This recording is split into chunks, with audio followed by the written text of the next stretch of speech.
Good morning. Hello, everybody. How are you? Thanks for joining me. I hope you're having a great day. Happy Wednesday. Week's flying along. Only a couple more days left in November. Friday, December 1st. So, there I go with the coughing again.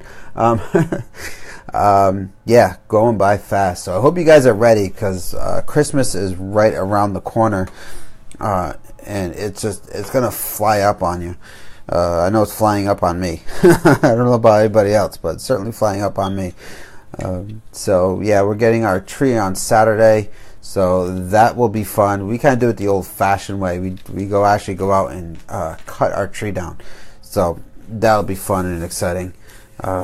So yeah, so we're getting ready. You're doing our shopping, trying to get everything done as soon as possible so that we can enjoy the holiday and hopefully be less stressed. But yeah, so let me know how you're doing.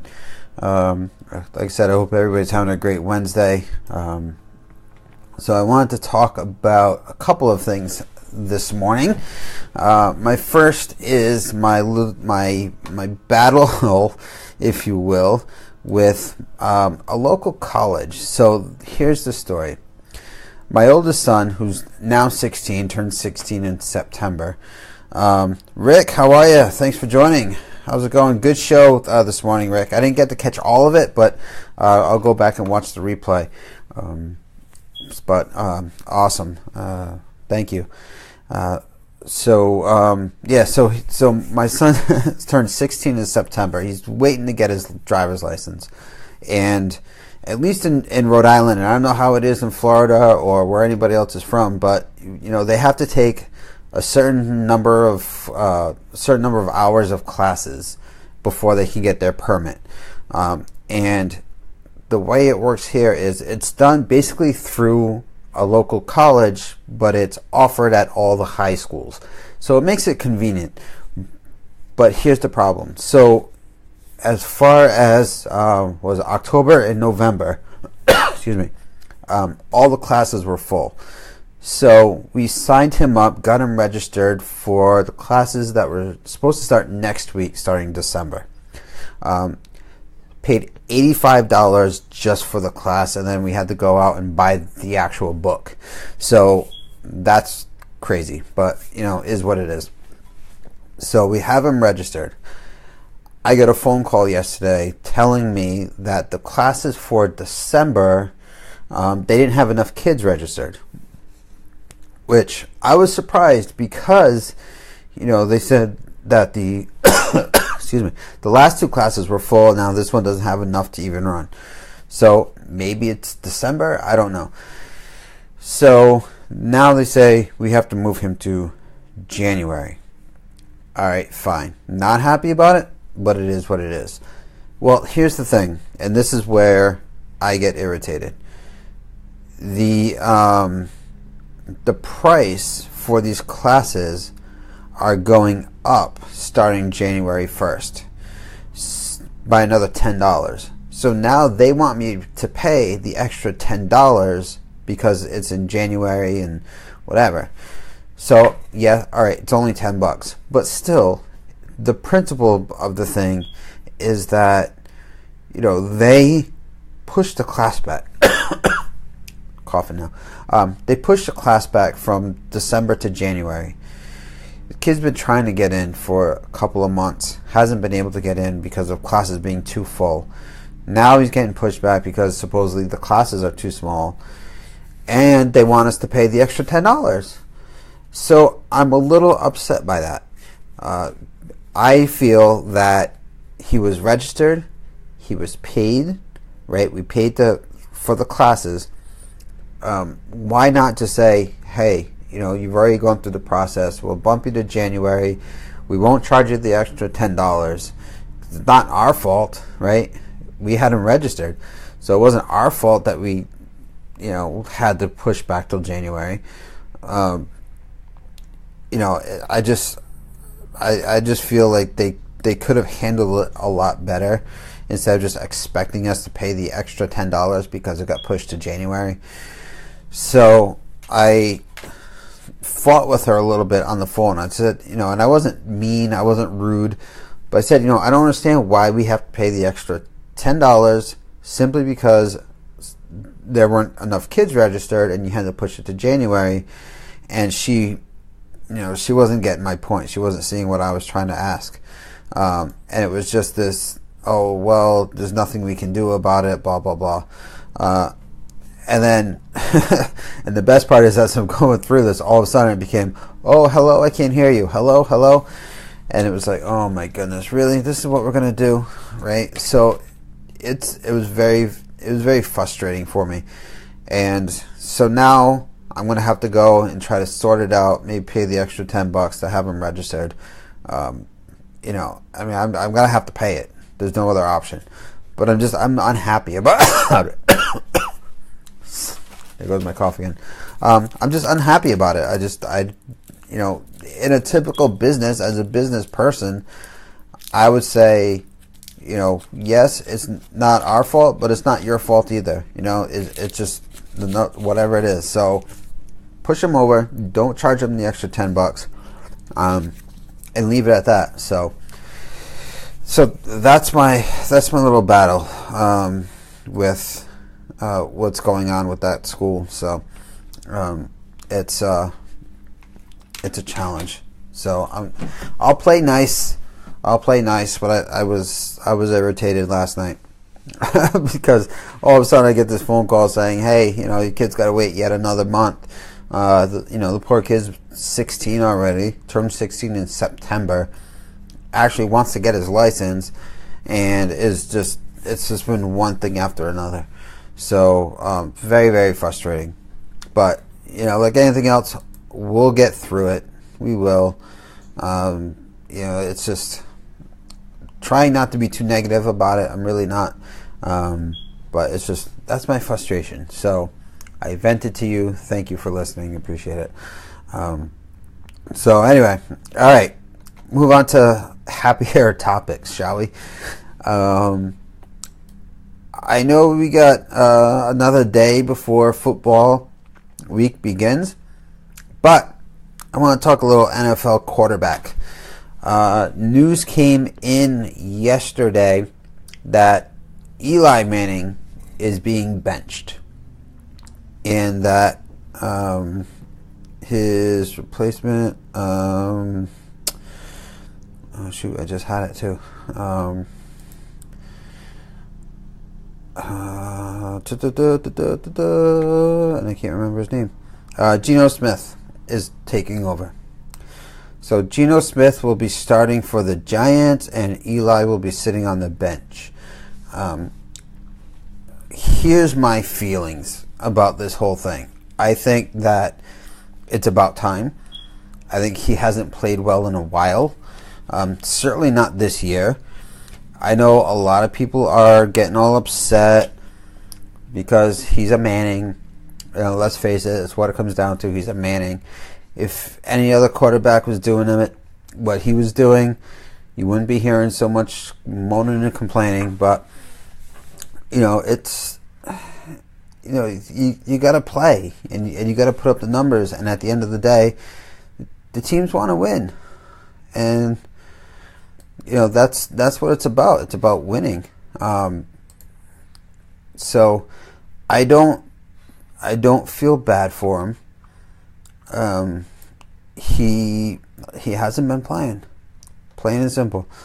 So yeah, I know. Like I said, a lot of people are upset by it. I'd love to hear your thoughts on it. If you're a football fan, what you think about the whole Eli Manning thing. I should have pulled up his numbers and I didn't. Shoot. I don't know if I can look it up real quick, but anyway, yeah. So it's the quarterback is such an important piece to that offense. He's got to be able to manage the game. He's got to be able to run the game. He's got to be able to play well and perform well. And if he's not doing his job, then the team suffers. And the Giants have seen that. He hasn't played well.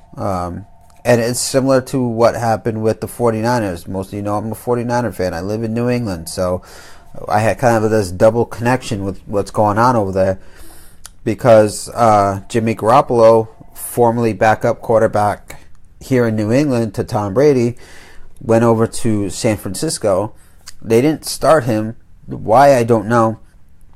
And then in the last game, their quarterback, Bearthard, was playing poorly again and got injured in the last few minutes of the game, had to come out, put Garoppolo in 3 plays, 1 touchdown. So there's a huge statement there. And obviously the 49ers heard it loud and clear because Garoppolo will be starting for the 49ers against the Bears. I think the Giants are starting to figure out that maybe Manning is not the person to lead the New York Giants for the rest of the season, at least. So there's some opportunities there to see what can happen. It's going to be interesting, and I should have looked up all the numbers and whatever, but Geno Smith has an opportunity to do something over there in New York with the Giants. So if he plays well next week or this week, he may be the starter, and there's a good chance that Eli Manning will be sitting, maybe backup, maybe it'll be his time to retire. I don't know. See, the thing is, Manning, because he's Manning, and he's not terrible, but he's not great. He hasn't played well, but there's no doubt that if he were to decide that he still wanted to play, he still wanted to be the starting quarterback, and if the Giants decide to move on, Manning will land somewhere. Somebody will take him. I don't think there's any doubt about that. So he has options. But again, at the end of the day, it's about who's going to be the best person to lead our team to win games. That's what it comes down to. The name on the back of the jersey should not influence that. It just comes down, very, very black and white. It's very black and white. Who's going to lead your team to victory? And regardless of who it is, if they're not performing, then you need to move on. It's hard. I get it. You have a star quarterback and somebody that's done really well, but he hasn't done well. He's been in the league for a long time. 2 Super Bowl victories, yes, against the Patriots. Don't want to get into that, but he's hasn't been back in a number of years. They're obviously not making the playoffs this year. They're just not a great team. They're not a terrible team. They're not the Browns. Even the 49ers are not great, but they're down there. Certainly. So yeah, I think the Giants did the right thing. I think they had to make a decision. They had to do something, and we'll see what happens with Geno Smith and see if he can pull out a victory. And if he plays well, even if the Giants lose, but Geno Smith plays well, he puts up good numbers, doesn't throw too many interceptions. His yardage looks good, completion rate looks good. I wouldn't be surprised if he was the one to lead the team, at least from now until the end of the season. At this point, they have nothing to lose. They really don't.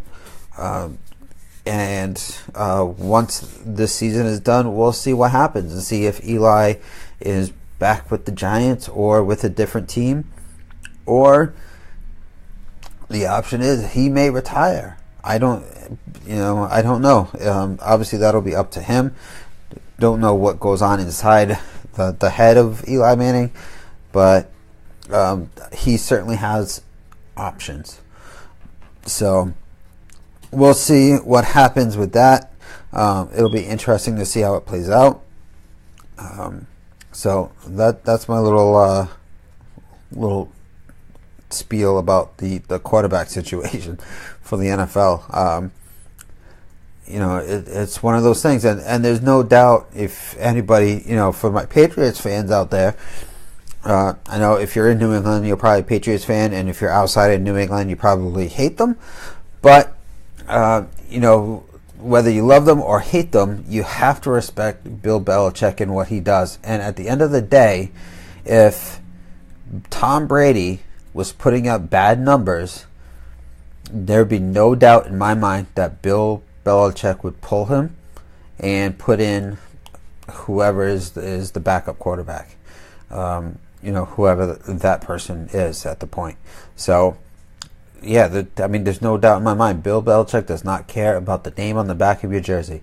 He cares about, are you helping my team win? And that's what a coach is supposed to do. Supposed to want to win games. And so he has to make those decisions. Sometimes they're hard. Sometimes that name on the back of the jersey carries a lot of weight, like Manning, whether you love him or hate him, like Tom Brady, whether you love him or hate him. The names certainly carry weight, but if you're not helping your team win, you shouldn't be playing. It's plain and simple. So we'll see. So it'll be an interesting week next week in the NFL. I believe we're definitely watching those two games as closely as possible, just to see how they do, and I really do hope they do well. I'm rooting for Geno Smith. I'm rooting for Garopollo, certainly, and we'll see what happens with Manning. So, all right, so that's it. And the only other thing I wanted to mention is that I know some of you have been doing it already. For those of you with the live shows, you've been doing your intro, outro videos, having something up on the screen. So I really wanted to get that squared away for today. Unfortunately, it didn't quite happen, but I'm close. So I'm going to work on it today, tweak it a little bit, and by tomorrow we should be up and running. But that also means that I will be moving my show to my business page. So if you are not connected with me on my business page, go over there and join me on my business page. It's Marc Carlson, Realtor Realtor Rhode Island is the whole thing. So join me over there, find me, and I will share it out on my personal page as well. So hopefully either way you can find me. So that is it. That is my show for today. I hope you have a great Wednesday. Thank you everybody for watching. Thank you for watching on the replay. And I will see everybody tomorrow. Bye.